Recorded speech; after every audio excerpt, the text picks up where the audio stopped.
دينا وأولادنا وأسرتنا وقرابتنا أجمعين، وخصوصا إلى سيدنا وشيخنا الشيخ حجي محمد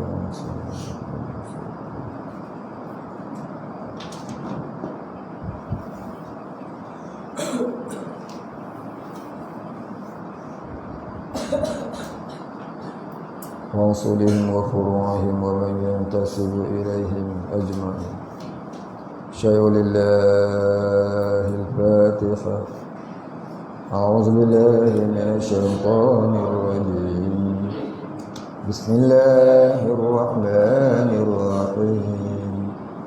الحمد لله رب العالمين الرحمن الرحيم مالك يوم الدين إياك نعبد وإياك نستعين اهدنا الصراط المستقيم صراط الذين أنعمت عليهم غير المغضوب عليهم ولا الضالين.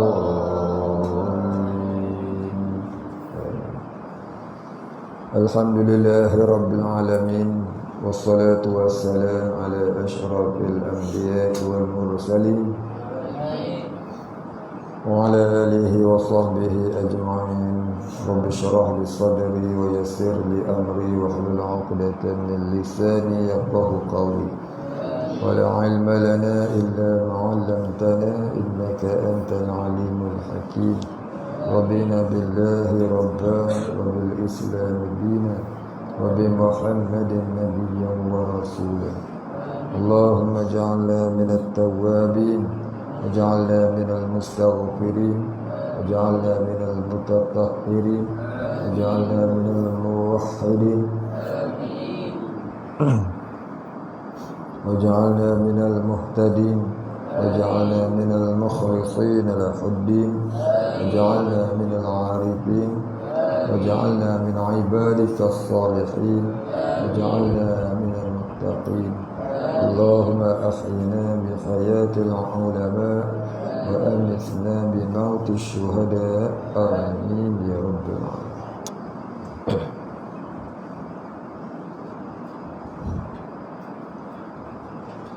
Kita sambung kitab Aqidatul Mu'minin muka surat 60.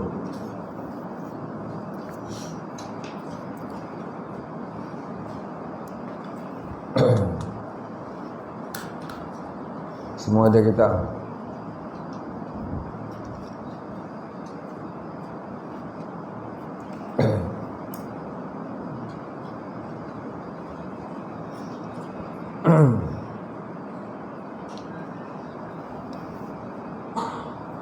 Baik, syirik akhfal khafi. Salah ejo syirik akhfal khafi. Ejo dia alif khafa ya. Alif khafa ya tak titik. Akhfa. Al khafi alif lam kha alif fa ya. Jadi syirik akhfal khafi, yaitu syirik yang tersembunyi, yang amat tersembunyi, ataupun syirik yang halus, yang teramat halus. Titik.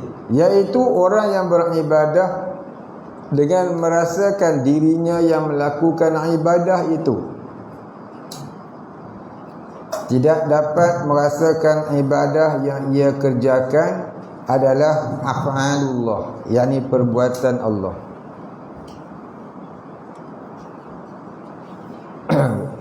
Ni orang macam kita semua ada syirik ni. Orang awam macam kita ni semua ada. Kita cuma tahu perbuatan kita adalah perbuatan Allah, tapi kita tidak dapat rasa. Cuma tahu je. Macam mana kita kata kita tahu, ya, kita tahu Kita tahu, kita kata mangga itu sedap. Kita tahu sedap, tapi tak pernah makan, tak pernah rasa. Tahu je, tengok pun tak pernah.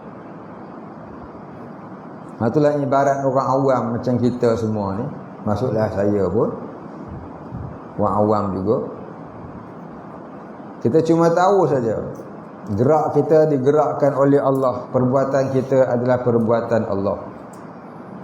Tapi kita tak dapat nak rasa sungguh perbuatan Allah itu. Kenapa? Kerana kita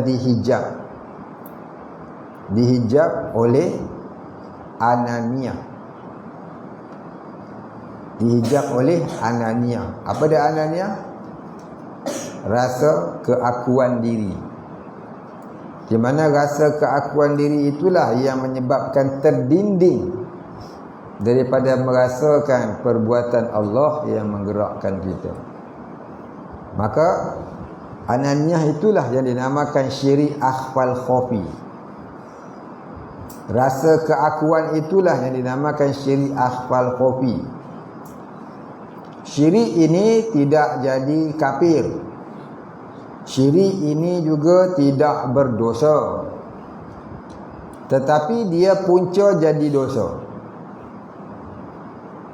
Syirik ini tidak jadi syirik jali. Syirik ini tidak pun jadi kafir, tidak berdosa, tapi syirik ini punca terjadinya dosa. Punca kita hubbud dunia, hubbul maksiat, hubur riyasa, hubul mal, dendam kesumat, bakhil, hasad, dengki, khianat, busuk hati, mulut jahat, mengumpat, adu domba, bohong, tohmah, ifkun dan berbagai-bagai lagi maksiat. Punca dia adalah daripada ananiyah yang duduk di dalam hati. Ananiyah inilah yang disebut dalam Al-Quran, fi qulubihim ghulfun. Dalam hati mereka itu ada penutup. Itulah ananiyah inilah yang menutup mereka. Akhirnya mereka kekal. Kalau kafir, kafir selamanya. Kalau zalim, zalim selamanya. Kalau fasik, fasik berdosa selama-selamanya. Kalau buat dosa lah selamanya. Tak boleh nak tinggal dosa. Pasal inilah dia. Pasal ananiyah yang sudah diselubungi oleh karat-karat fahsyak dan mungkar, kefasikan, kezaliman dan kemunafikan. Maka cara nak hilangkan ananiyah itu tidak dapat dihilangkan dengan sendiri-sendiri. Nak hilangkan sendiri tak boleh. Kalau minum arak boleh hilangkan sendiri. Jangan kawan dengan peminum arak, duduk jauh-jauh sikit, main uzlah ke pondok ke mana ke. Ya, tak makan, tak minum dah lah dia. Melainkan kalau dekat pondok tu ada juga penagih arak lagu dia. Habis. Jumpa guru habis. Tapi kalau ananiyah, duduk mana pun duduk ada. Duduk pondok ke duduk mana, duduk ada. Yang tu kena tarbiyah guru mursyid. Nah, hilangkan ananiyah ni kena duduk di bawah bimbingan guru yang mursyid. Guru yang sampai darjah waliullah nafsu mardiyah. Itulah dia darjah guru mursyid. Darjah guru mursyid ialah seorang wali Allah yang duduk pada maqam nafsul mardiyah. Darjahnya, darjah maqamnya maqam tauhidul af'al. Orang sentiasa memandang perbuatan Allah. Baik. Perasaan ini dinamakan hijab. Kita banyak kali dah cerita benda ni, saya suka ulang-ulang bagi tak lupa. Maklum dah kan, kita ni tua-tua macam kita ni, ada orang sekali dengar pun dia dah boleh ingat. Ada orang sejuta kali dengar pun Esok dia dengar, oh tak pernah dengar lagi, dia kata. Nah, tu yang ulang-ulang selalu. Nanti ada pula yang kata, ustaz ni tak ada idea, tak ada model nak cakap. Yang tu ulang-ulang. Dia ulang-ulang pasal banyak orang tak boleh nak ingat. Ni kalau cerita ni apa dia Ananiah? Dia tu nama orang perempuan ustaz. Awak selalu nama Ananiah ha? Sudah pergi ke situ pula dia. Pak dia nama apa? Pak dia nama Mahmudah. Mak dia nama Mazmumah. Eloklah.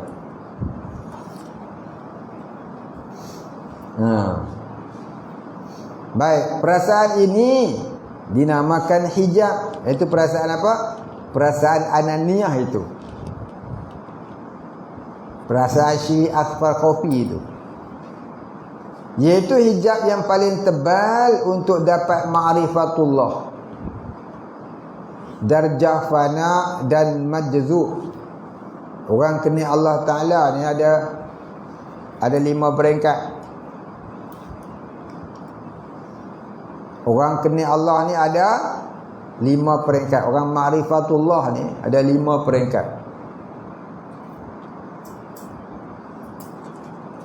Yang pertama, darjah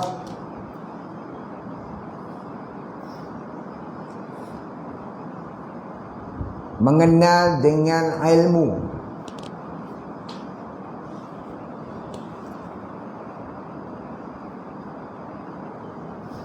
Yang dipelajari.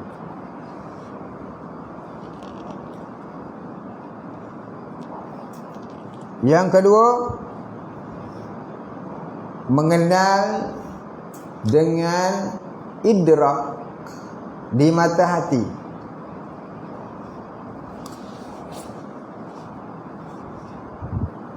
Yang ketiga, mengenal dengan zauq di dalam hati.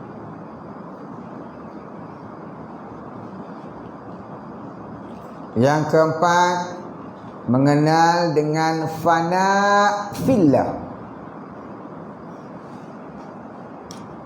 iaitu mabuk dengan Allah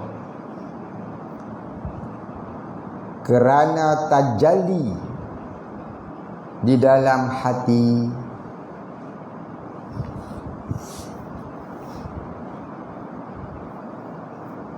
Yang kelima, darjah baqa billah. Ba qaf alif hamzah, baqaun. Baqaun, ba qaf alif hamzah, baqa billah, ba alif lam lam ha, baqa billah.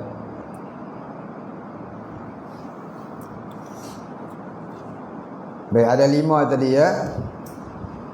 Kena dengan ilmu, kenal dengan idrak, kenal dengan zauq, kenal dengan fana, kenal dengan baqa. Macam mana kenal dengan ilmu? Ni kebanyakan manusia mengenal Allah dengan ilmu,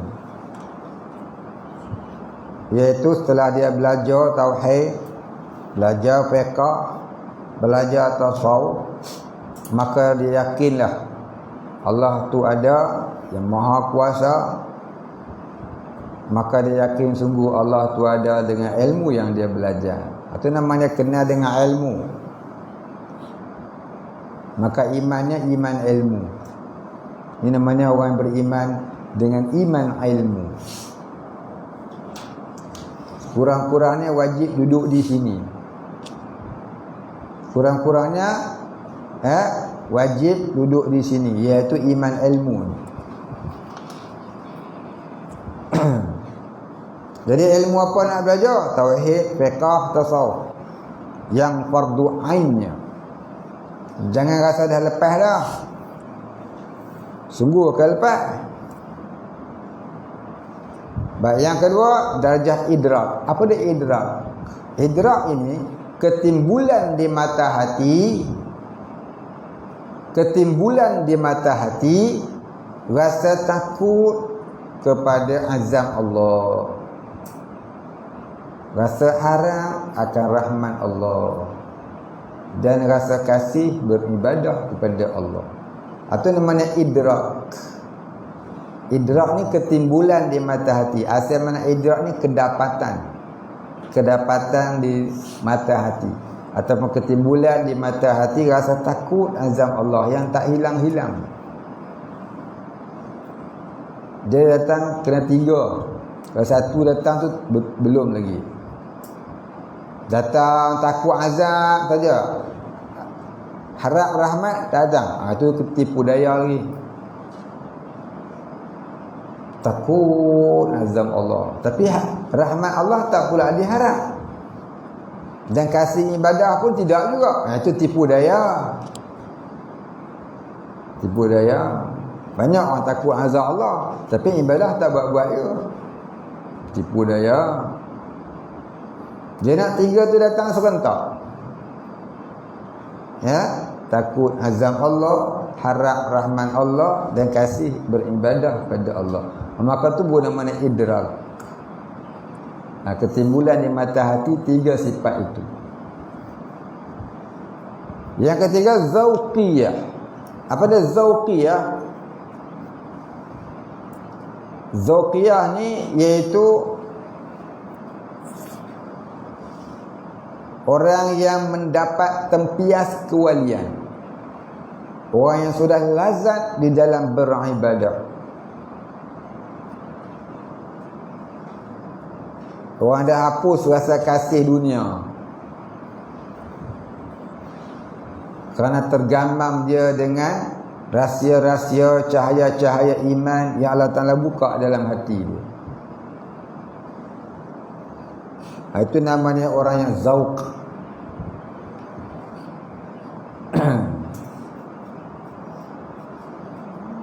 Yang keempat,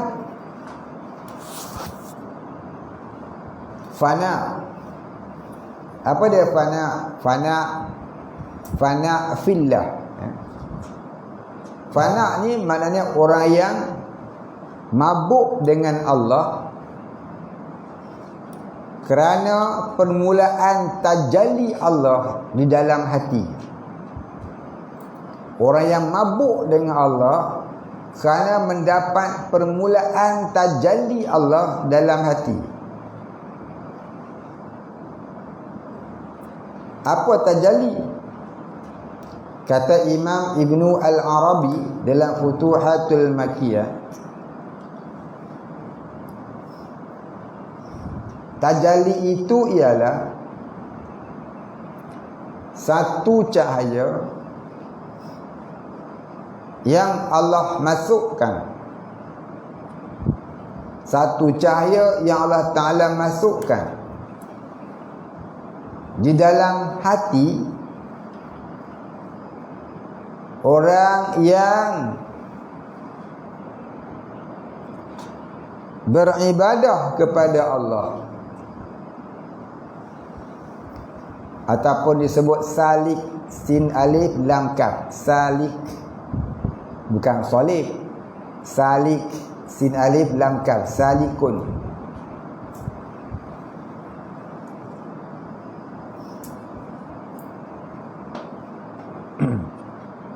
Apabila cahaya ini dimasukkan oleh Allah ke dalam hati,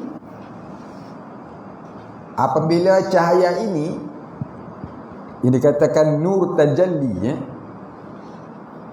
Apabila cahaya ini, iaitu cahaya nur tajalli ini masuk ke dalam hati, pada peringkat mulanya ia jadi terkejut. Dia jadi terkejut, seumpama orang yang tertidur,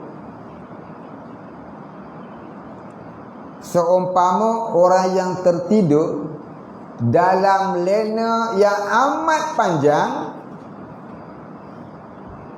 lalu terjaga dari tidurnya terkena suluhan cahaya.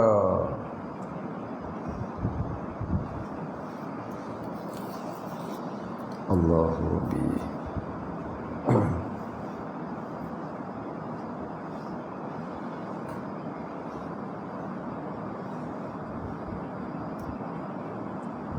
Akibat suluhan itu, ia menjadi terkejut lalu mabuk. Dah kat tu. Itu namanya apa nak? Jadi mabuk dengan Allah ni, dia tak ingat sesuatu jua melainkan Allah sahaja. Ma fi qalbi ghairullah. Tak ada dalam hatiku melainkan Allah. Ini kata orang yang banyak. Baik. Apa pula bakak?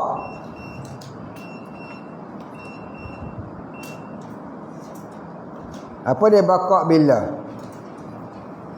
Bakak billah ni ialah orang yang kekal tajalli itu tidak hilang-hilang dari hatinya.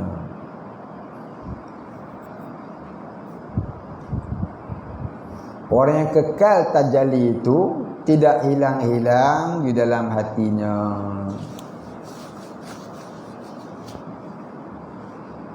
Baik, titik. Jadi pada peringkat fana ia mabuk dan tidak boleh bercampur dengan manusia. Pada peringkat baqa dia sudah hilang mabuk dan dia boleh bercampur dengan manusia.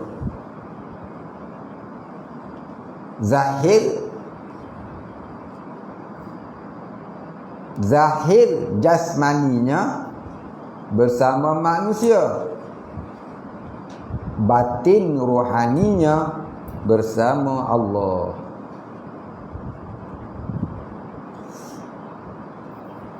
Batin rohaninya bersama Allah. Kita boleh tengok yang zahir jasmani saja, tapi yang batin rohani kita tak boleh tengok. Siapa pun tak kenal dia. Yang kenal dia ialah orang yang sedarjah dengan dia. Yang mengenal wali ni, wali juga. Maka kita yang tak kenal wali, diri sendiri pun tak kenal, jangan mudah-mudah menuduh orang wali. Orang ni wali, hukumnya adalah haram. Haram menuduh orang wali, orang ni wali, kalau kita tak tahu. Sebab apa? Kalau kita kata dia wali, kita pun wali juga. Pasal apa? Pasal kita tahu kata dia wali, yang kena wali ni wali juga. Jadi dengan senang-senang tuduh orang wali, kita sebut orang tu soleh, sudah, orang baik, orang baik-baik. Faham? Ada orang kewalian yang sampai darjah wali, bila orang tahu dia wali, dia minta Allah ambil nyawa dia. Sebab dia tidak mahu orang tahu rahsia dia dengan Allah. Ada pula dia mengaku dia wali di depan orang. Maka perkara ni harus sahaja. Bukanlah mustahil. Ada wali yang mengaku dirinya wali, ada wali yang tidak mahu dikenali dia wali. Maka benda ini harus sahaja. Sebab orang yang sampai peringkat ni, dia tak ada riak, takabur, unjuk, sum'ah, hubud dunia dan sebagainya dah. Itu jadi harus. Tak salah orang wali mengaku dirinya wali. Yang salahnya orang kuali mengaku dirinya wali. Itu salah. Tapi kita orang awam ni, kita kenal ke dia wali? Dia mengaku dirinya wali, ustaz. Betul, saya ikut dia. Mayang pun tidak, wali pun. Wali yang boleh diikuti ni wali yang jelas syariatnya. Kalau syariatnya tak jelas, tak boleh ikut. Kalau dia wali sekalipun. Apatah lagi kalau dia orang yang sesat, dolalah wal a'yazu billah. Habis.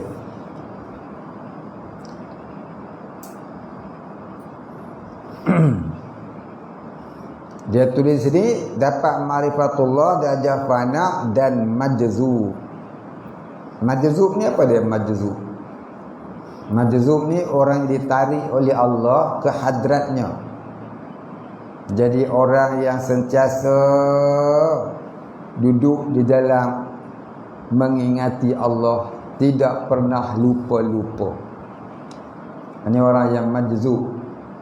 Orang yang ditarik oleh Allah terus ke hadratnya. Baik, titik. Jika hilang hijab ini hijab alaniah itu, dapatlah ia memasuki hadrat ilahi. Hadrat tu eja salah tu. Eja hadrat tu salah. Eja hadrat yang betul ha dot ra ta marbuta, hadrat dengan dot bukan dengan dal. Jadi potong saja hadal rata tu, tukar dengan ha dot rata. Ya, potong ya. Kalau ada liquid padam terus. Hadrat ilahi.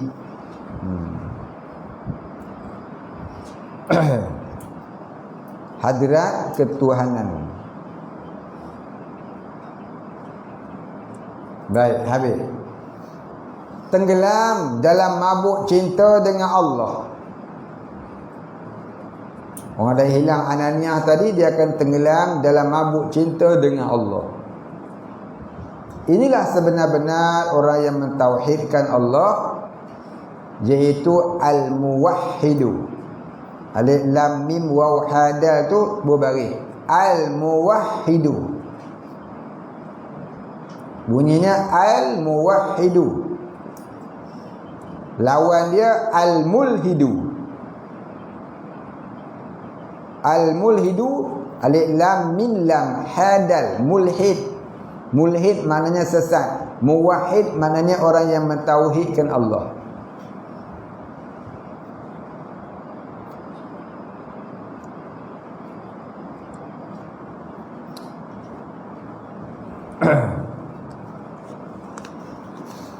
Ia memperolehi fana dan majzub. Yang sebenar-benar orang mentauhidkan Allah Ta'ala,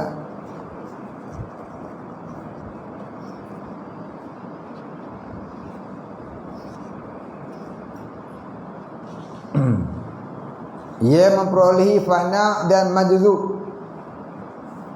Untuk menghilangkan syirik ini perlu bimbingan guru yang mursyid. Guru ni ada 3 jenis. Yang pertama namanya guru muballigh, iaitu guru yang hanya boleh menyampaikan ilmu tetapi tidak boleh mentarbiah kerohanian. Guru yang hanya boleh menyampaikan ilmu tapi tidak boleh mentarbiah kerohanian, itu namanya guru muballigh. Muballigh maknanya penyampai ilmu. Yang kedua mursyid, guru mursyid. Guru mursyid ni iaitu guru yang dapat menyelami hati murid dan dapat mentarbiah hati murid dengan zikir tarekat sufiyah.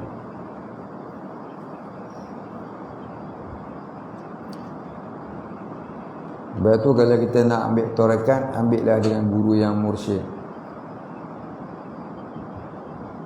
Kerana dia boleh menyelami hati murid-muridnya. Setakat boleh menyelam dalam sungai, tak jadi. Yang ketiga, guru murabbi.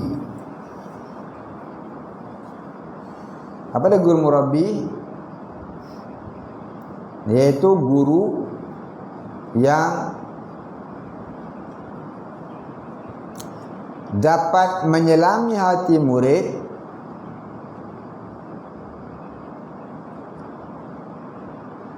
dan membaikinya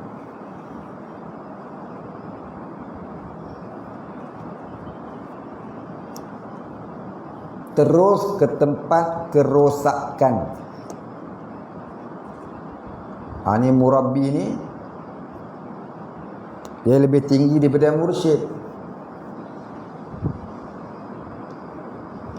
Jadi bahasa orang hari ni dia kata murabbi kita dalam ilmu tasawuf tu kurang tepat. Muballigh kita tak apa. Kalau kata muballigh tepatlah. Penyampai ilmu. Kalau murabbi ni ini peringkat orang wali Allah yang lebih tinggi daripada mursyid. Ya. Tapi pada bahasa tak apalah. Tapi pada tasawuf tidak. Pada tasawuf itu dah darjah guru tadi. Baik, habis. Kesimpulannya, orang yang tidak ada syirik jali, maka orang itu dikatakan mentauhidkan Allah dalam tauhidul uluhiyah. Baik, iaitu tauhid ketuhanan. Sebenarnya tauhid uluhiyah ke tauhid rububiyah ke serupa ya.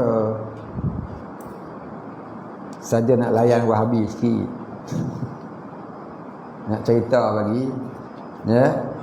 Tulis kat bawah dia. Tauhid uluhiyah dan tauhid rububiyah tiada bezanya. Tambah sikit kat bawah. Tauhid uluhiyah dan tauhid rububiyah tiada bezanya. Hanya beza pada bahasa. Hakikatnya tidak berbeza.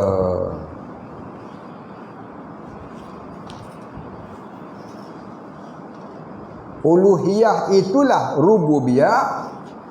Rububiyah itulah uluhiyah. Yang mentadbir ialah Allah. Allah lah yang mentadbir. Itu cerita dia. Salah Wahabi kerana membezakannya, yang boleh membawa menjadi syirik. Salahnya Wahabi kerana membezakan uluhiyah dan rububiyah, yang boleh membawa kepada syirik. Wal'iyyazubillah. Jadi saya tak tulis di situ sebab nak suruh orang mengaji. Abu nak cerita. Pasal dah ada orang tanya saya, "Ustaz, ni uluhiyah rububiyah macam Wahabi je." Jom pergi mengaji. Jangan baca tak ada guru. Boleh faham? Baik. Jadi tauhid tiga serangkai yang dipaham oleh Wahabi itu boleh membawa kepada syirik. Sekurang-kurangnya jadi mubtadi', pembid'ah dalam akidah. Baik, habis. Rumusan dari pengertian ini, wajib manusia itu beriman kepada Allah dengan memenuhi keempat-empat jenis tauhid ini dalam diri. Tidak sah keimanannya sekiranya salah satu dari tauhid ini tidak ada di dalam keyakinannya. Macam Wahabi dia kata apa? Orang yang ada kepercayaan bahawasanya Allah Ta'ala lah yang menjadikan alam, ada di dalam hatinya tauhid rububiyah. Tapi oleh kerana dia menyembah berhala, maka tiada tauhid uluhiyah. Inilah sesat yang nyatanya Wahabi. Orang tanya surat Saman. Dua-dua orang pergi kah? Siapa dapat? Baik. Matlamat ilmu tauhid ialah mengenal Allah, mengenal Tuhan. Siapakah Tuhan? Tuhan ialah zat yang bernama Allah, yang bersifat dengan segala sifat kesempurnaan, yang memiliki nama-nama yang maha indah atau maha agung, yang menjadikan sekalian alam nama kebesarannya Allah. Tu atas kali zat yang bernama Allah. Baik, itu ta'arif Tuhan. Ini yang wajib diketahui sekurang-kurang. Siapakah Tuhan? Tuhan ialah zat yang bernama Allah, yang bersifat zat yang wajibul wujud. Tambah sikit. Tuhan ialah zat yang wajibul wujud, yang bernama Allah, gitu. Zat yang wajibul wujud, yang wajib ada, yang bernama Allah, gitu. Yang bersifat dengan segala sifat kesempurnaan. Sifat kesempurnaan Allah ada berapa?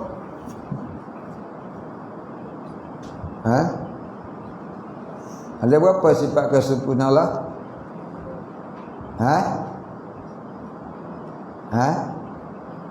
Kita dengar. Buat sikit. Tak terhingga banyaknya. Sifat kesempurnaan Allah Ta'ala tak terhingga banyaknya. Apa yang 20 kita belajar, itu yang sekurang-kurang wajib diketahui. Lebih dari 20 tu sunat. Semula mak kata 13 yang wajib diketahui, iaitu Imam Abul Hasan Al-Ash'ari. Setengahnya kata 20, setengahnya kata 22, setengahnya kata 24. Maka tu khilaf. Kurang-kurangnya kita wajib tahu 13. Sifat yang wajib bagi Allah. Sifat yang wajib ada pada hak Allah.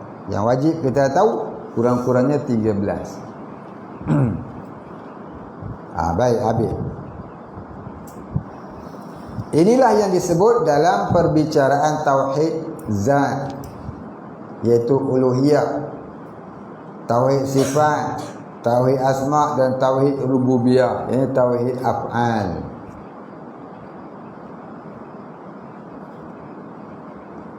Jatuh tak pernah kena. Tauhid zat itu ialah tauhid uluhiyah. Tauhid af'al itu ialah tauhid rububiyah. Tulis tepi. Tauhid zat itu ialah tauhid uluhiyah, diri ketuhanan Allah.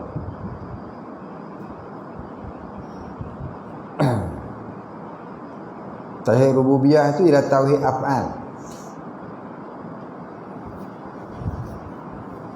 Dinamakan rububiyah. Baik, nak terang lagi cerita ni dalam kitab Perisai bagi sekalian mukallaf, karangan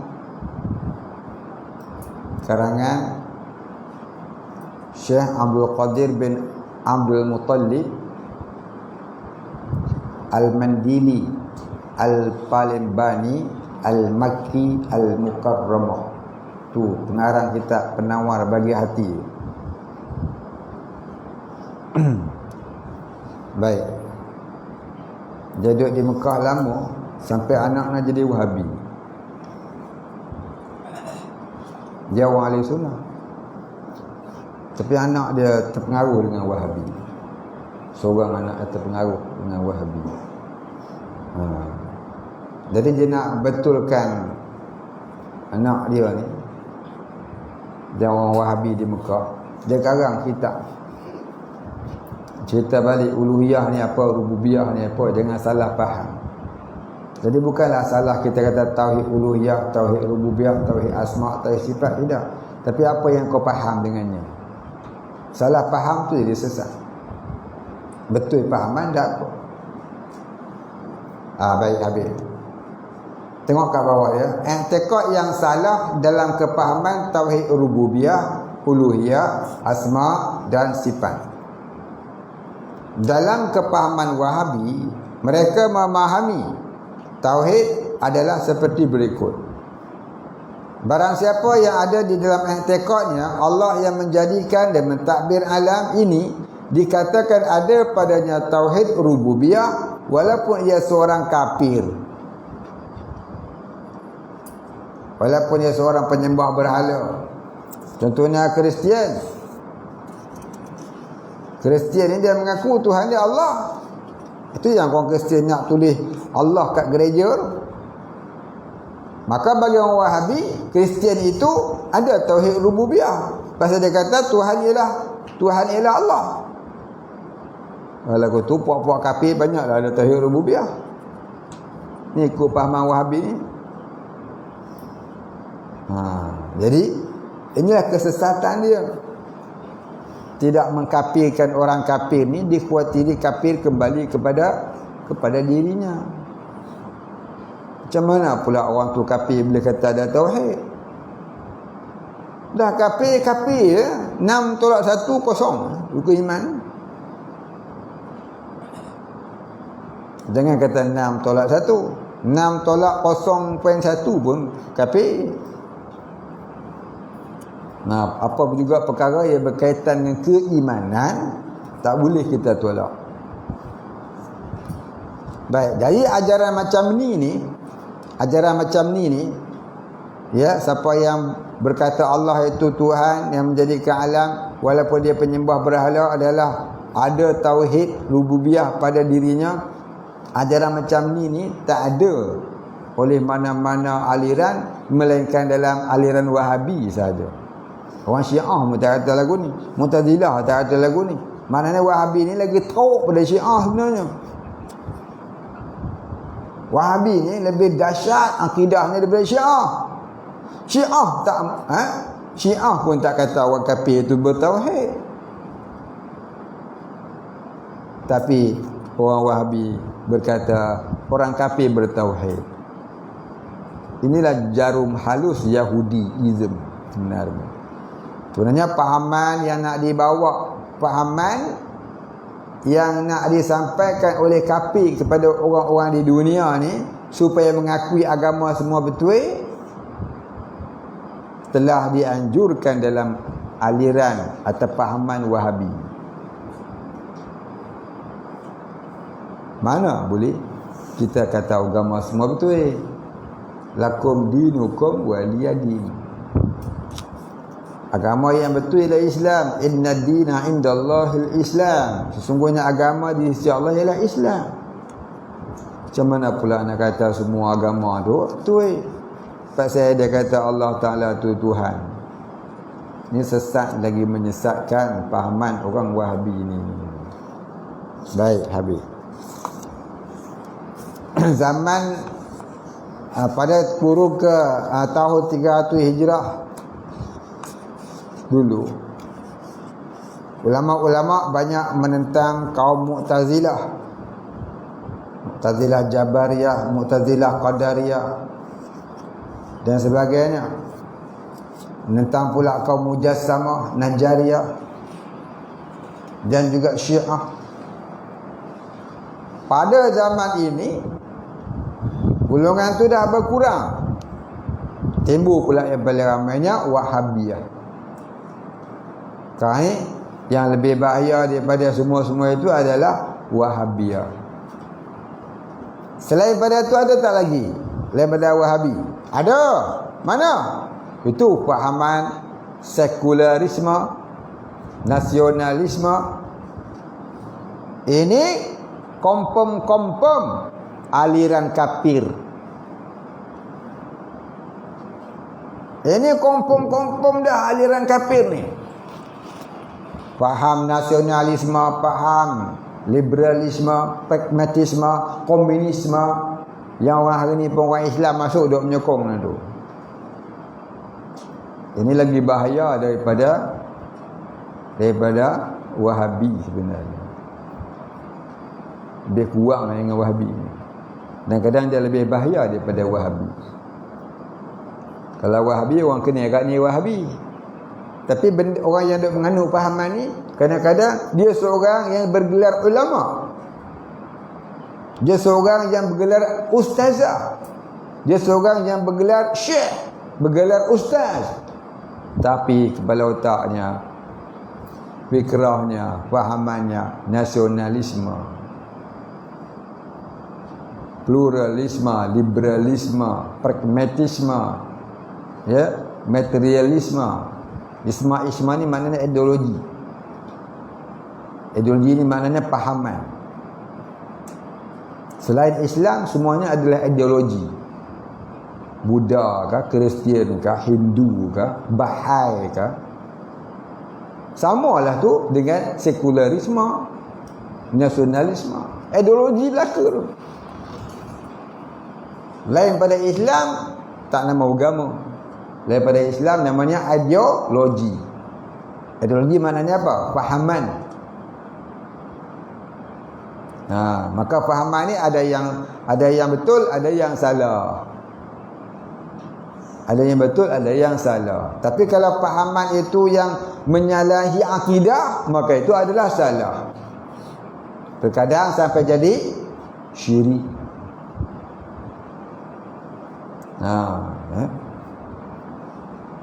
Baik. Jadi faham sekularisme, faham nasionalisme dan sebagainya tadi ni, itu semua fahaman yang boleh membawa kepada runtuh akidah. Ramai dah orang di dunia macam tu sekarang ni. Ramai. Nabi kata apa? Bangsa Arab akan runtuh kerana asabiyahnya.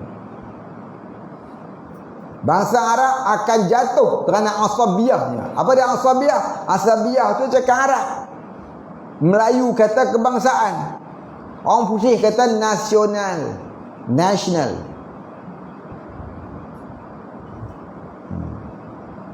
Faham? Arab kata asabiyah, Melayu kata kebangsaan. Faham bangsa, faham perkauman. Kita tak boleh ada faham perkauman, kita kena faham keagamaan. Allah Ta'ala sebut udkhulu fi silmi kafah, solah kamu dalam Islam keseluruhan. Jangan ambil masjid dengan surau dia buat agama. Kehidupan nak campurlah apa pun tak apa. Jangan. Salah. Ya, waqtasimu bihablillahi jami'a. Berpegang teguhlah kamu dengan tali Allah sekaliannya. Bukan boleh ambil sikit-sikit, yang serasi ambil, yang tak serasi tolak. Tak langgar nak buat cara mana pun kena mengaku itu agama. Jangan tolak. Tak tahan, kena buat dosa juga tak tahan dah. Kena mengaku juga itu salah. Jangan kata tak salah. Jangan sampai yang haram kita kata halal, yang halal kita kata haram, yang agama kata bukan agama, yang bukan agama kata agama. Inilah faham sekular, memisahkan agama dengan kehidupan. Ramai ada orang yang macam ni hari ni. Cukup ramai. Ini kita faham sekularisme, faham sekular, faham bangsa, janji kita bangsa. Cuba tuan-tuan tengok, faham bangsa ni merosakkan. Yang buat contoh senang je. Apa dia? Cuba tengok restoran mamak, kebanyakanlah, bukan semua. Atas tulis restoran Ali Maju. Bukan, tolong buat lagi. Restoran sentiasa maju. Bismillah tulis kat bawah. Depan dia pakai cashier, tarbus, canggut panjang, pegang tasbih, buka Quran tu. Terasa nak kencing, pergi belakang. Tengok tukang masak, tandir ke? Tukang basuh pinggan, tukang susun pinggan, ni tali merah duduk kat tangan. Islam tak pakai ni tali merah, benang merah. Pernah Jabatan Agama suruh baca Fatihah, apa pun tak tahu. Lambat-lambat. Betul tak? Bismillah saya tak tahu lah. Kalau kat Perak ni banyak. Dekat Perak tu banyak. Bismillah saya tak tahu lah. Dan saya baru duduk kat Negeri Sembilan ni, saya tak tahu. Kat Negeri Perak banyak. Penang lagi banyak. Sampai Pening. Pulau Pening. Nak masuk kedai mamak tu kau takut. Betul ke mamak? Mamak di depan ni jaga apa? Jaga cashier. Belakang tukang masaknya tandi. Pasal apa lagu tu? Pasal apa lagu tu? Pasal agama suku, kehidupan suku. Agama tak masuk campur dengan kehidupan. Inilah masalah. Dan juga nasionalisme. Apa dia? Faham bangsa. Orang janji kita India Mali. Tak salah, dia nak sayang bangsa dia. Tapi janganlah sampai benda agama nak disatukan. Masak-masak ni cukup sensitif kita orang Islam. Jaga kedai runcit tak apa, jaga kedai basikal tak apa, jaga emporium tak apa, pasar raya tak apa, pasar ikan pun tak apa. Tapi kalau sampai restoran tempat nak makan, ni berat. Berat. Kalau di Indonesia, ya, orang Islam, Melayu Islam dengan Melayu Kristian, Melayu Hindu, muka dekat serupa tanya awak. Betul tak? Tapi kalau dekat Jawa kurang, dekat Bali. Muka Melayu tapi ada tanding. Sebab apa? Satu bangsa. Nampak? Di Malaysia mula dulu. Ada juga? Ada. Dia tak pakai tanding. Dia buka tudung, kadang-kadang ada salib ni. Malaysia pun ada.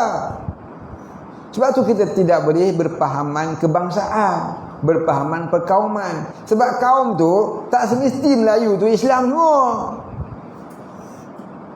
Macam mana India tadi.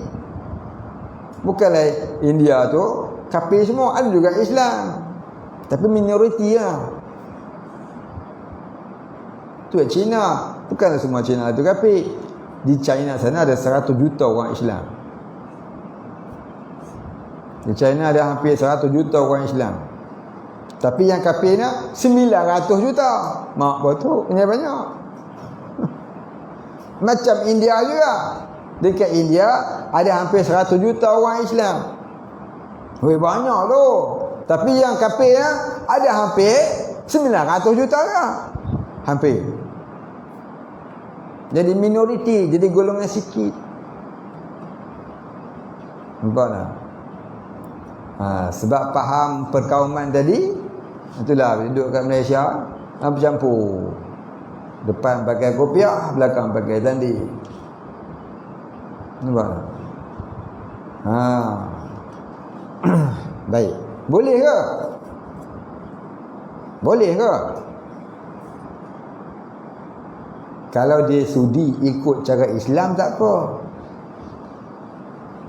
Haruslah, tak salah. Tapi kita orang Islam nak makan tak kegeli. Betul ke dia boleh ikut cara Islam ni? Apatah lagi kalau dia tukang masak. Beratlah. Orang kafir masak, kita boleh makan tak? Boleh. Kalau bersih. Tapi betul ke dia bersih? Dia pandai akan cuci ikan. Kalau kita ajak, adakah dia boleh patuh ajaran kita? Sekali dia pun nak senang, dia kocak dalam badi, tuang ayam, sudahlah goreng. Sudah ayam goreng.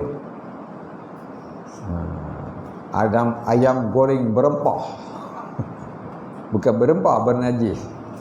Pasal apa? Basuh, tidak dilalukan air, tidak digirus.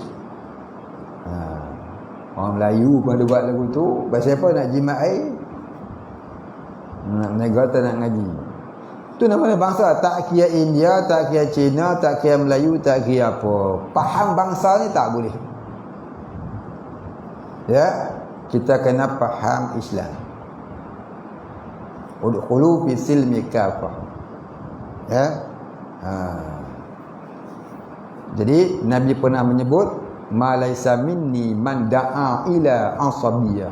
Bukan dari golongan aku orang yang menyeru kepada faham kebangsaan, faham perkauman. Boleh tak faham? Jadi kita tak boleh memperjuangkan kebangsaan, dan kita tak boleh memperjuangkan perkara yang memisahkan agama dari kehidupan. Namanya sekular. Faham kebangsaan, nasionalisme, nasional. Faham kebendaan, materialis ataupun kapitalis. Hidup mesti kaya. Ya tu. Boleh makan roti cicah sekaya, tak kaya-kaya juga. Hidup nak cari benda, hidup nak cari duit. Agama tak mau. Bangun pagi RM, nak tidur pun RM. RM apa dia? Ragut malaikat maut. Baru hang tahu.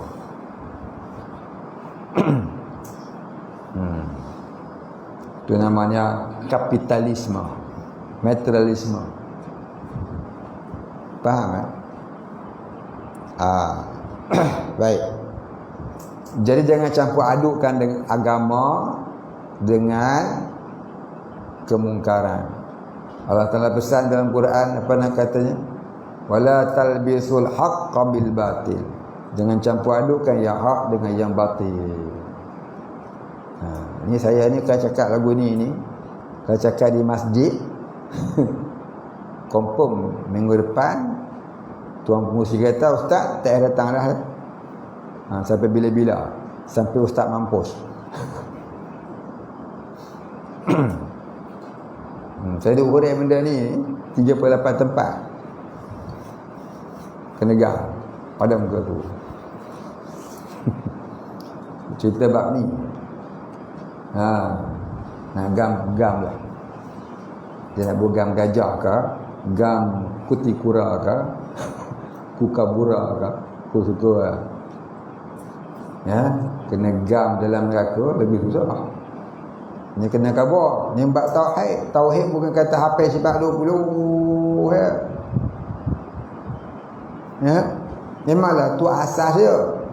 Dia punya pokoknya. Tapi cabang-cabang dia ni cabang-cabang dia kita kena faham. Baik ya, habis.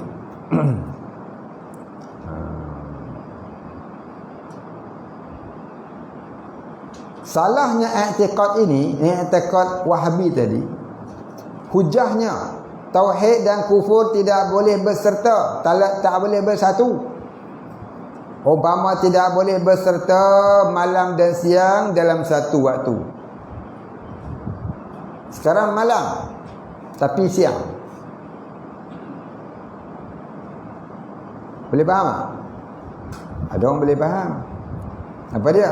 Sekarang malam tapi siang. Siang apa? Siang ikan. Malam, waktu malam dia siang. Siang apa? Siang ikan. Itu boleh. Atau waktu malam, ya, tapi siang. Siang apa? Dia jumpa limkik siang. Boleh juga. Tapi kalau gelap itu cerah, cerah itu gelap, itu gila. Kalau gelap tidak cerah, kalau cerah tidak gelap. Betul tak? Kalau siang tidak malam, kalau malam tidak siang, tak boleh bersatu siang dengan malam dalam satu masa. Tapi Wahabi kata boleh. Itulah pelik ni Wahabi ni. Dalam tauhid ada kafir, dalam kafir ada tauhid. Gila ke apa? Allah tanya, sesatnya Pak Wahabi ni. Ni ada pula seorang mufti kat Malaysia. Dia kata gelatin babi halal dia makan. Dah teruklah. Makloh dah jadi makloh. Dia makloh.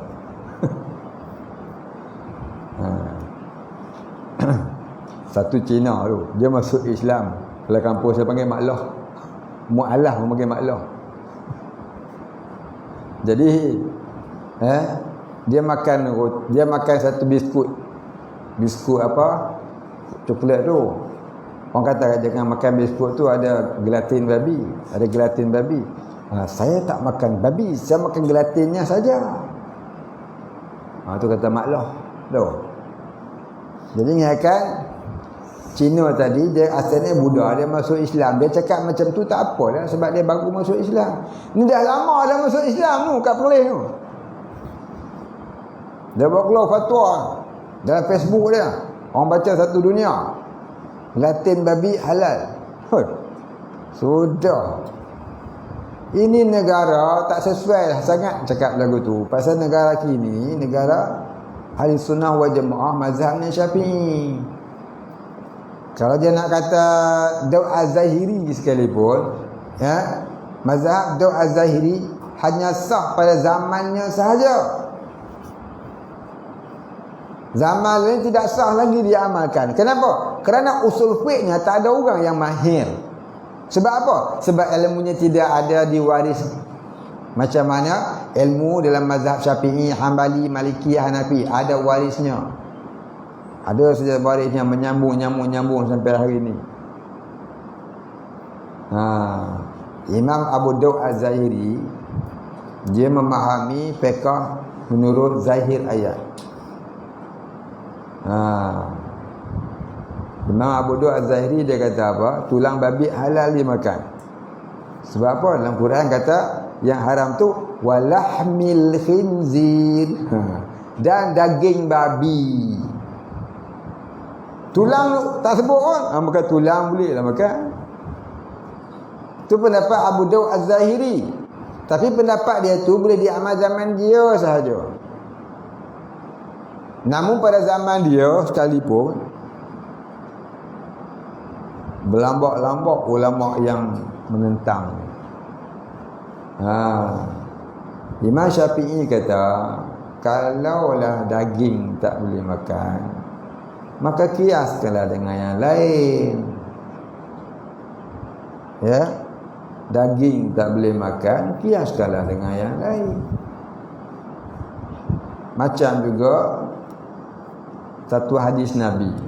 Nabi kata apabila terkena jilatan anjing, maka hendaklah dibasuh dengan 7 kali, sekali dengan air tanah. Maka Pak Wahbi faham kalau aliu anjing ialah kena basuh dengan 7 kali. Kalau bangkai tak apa, taiknya tak apa, darahnya tak apa. Dia pakai hak zahir dia. Ayat kata lagu tu aliu ya, dia tak sebut. Nabi tak sebut. Nabi sebut aliu ya. Maka yang aliu ya mughalazah. Lain tak ada lah. Taik tak apa. Lagu taik babi kau makan lah. Makan nanti anjing tu buat kerupuk lekor dah. Bagi dia makan. Jadi buat ni. Jadi kaedah dalam mazhab kita Syafi'i, dalam kitab Asbah wan Nazair, dia kata apa? Babut tambih bil adna alal a'la. Bab pada menyatakan penjagaan yang ringan atas yang berat. Jadi kalau aliu itu ringan pun dinamakan mughalazah. Tambahlah tayi, darah, lagilah kotor. Tentulah mughalazah juga. Kalau daging tu ringan pun mughalazah haram dimakan. Tulang lagi lah mughalazah. Tapi Wahbi dia kata tak apa, tulang babi boleh buat ubat gigi. Inilah dia, ya. Pendapat yang tak masuk akal. Dia kata Nabi tak kata apa. Kerana ikut Nabi kata, banyak benda hak Nabi tak kata. Nabi tak kata pertuan saga, hanik pertuan saga buat apa? Nabi tak kata Toyota, hanik Toyota buat apa? Nabi tak kata kapal terbang, kau naik kapal terbang mah tu buat apa? Nabi tak kata apa. Kena import kuda banyak-banyak daripada Mekah, naik kuda terus naik motor. Kena import unta banyak-banyak. Tapi dia sendiri pakai Mercedes besar lagi tu. Kita pakai Mercedes buruk apa. Bila kena tu cabut tayar. Cakap tak lupa bikin perempuan. Apa tu kacau mak beda. Woi kacau tu dia. Ni yang saya nak lawan sangat dalam kitab saya ni, nak lawan Wahabi sangat ni pasal ni. Dia kacau orang Islam beramal. Sampai orang-orang elok-elok beramal jadi tinggal beramal. Elok orang baca Yasin malam Jumaat, orang tinggal baca Yasin. Habis tu buat apa? Tengok Yasin senario. Tu tak apa pula, tak pahala. Baca Yasin tak boleh, haram doa. Elok-elok orang kirim apa nama ni? Inna lillahi wa inna ilaihi raji'un, Al-Fatihah. Langsung inna lillahi pun tak ada lah orang nak kirim. Orang kirim apa dah? Gambar batu nisan. Bid'ah belaka dia. Dia kata apa? Seorang ustaz tu, ustaz dia lah, siapa yang baca Fatihah dia dengar kematian, maka dia akan masuk dalam neraka. Sebab apa? Nabi tak pernah suruh. Terkenal juga waktu tu. Tak mahu sebut lah nama dia. Report dia. Dia pernah masuk apa? PU apa. Punya teruk. Orang ada menyanyi melalak tak pernah buat fatwa. Ya, orang buat lawak, raja lawak tak pernah pula dia buat fatwa.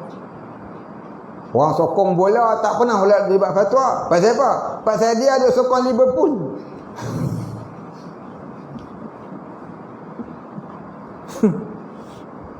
Orang kirim Fatihah biar dengar khabar orang mati bid'ah, masuk neraka kekal. Sokong Liverpool sunat muakkad pula kot. Ni buat Wahabi. Ni cerita sahabat saya, bukan saya tipu. Dia nak pergi repair dalam bilik rumah dia. Tengok-tengok bilik dia penuh gambar Liverpool.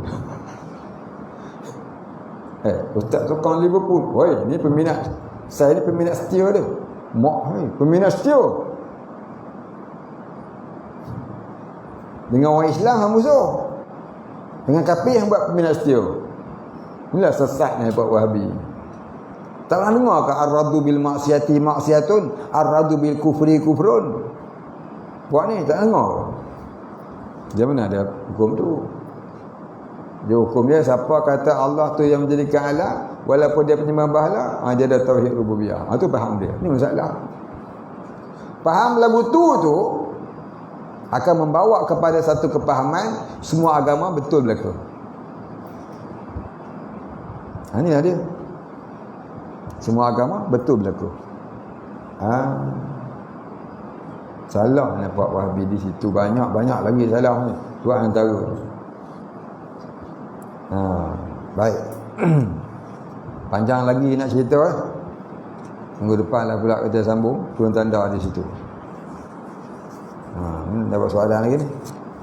Kemudian katanya dalam Tauhid Asma' wa Sifat pula Wahabi berkata. Baik, sambung minggu depan. InsyaAllah.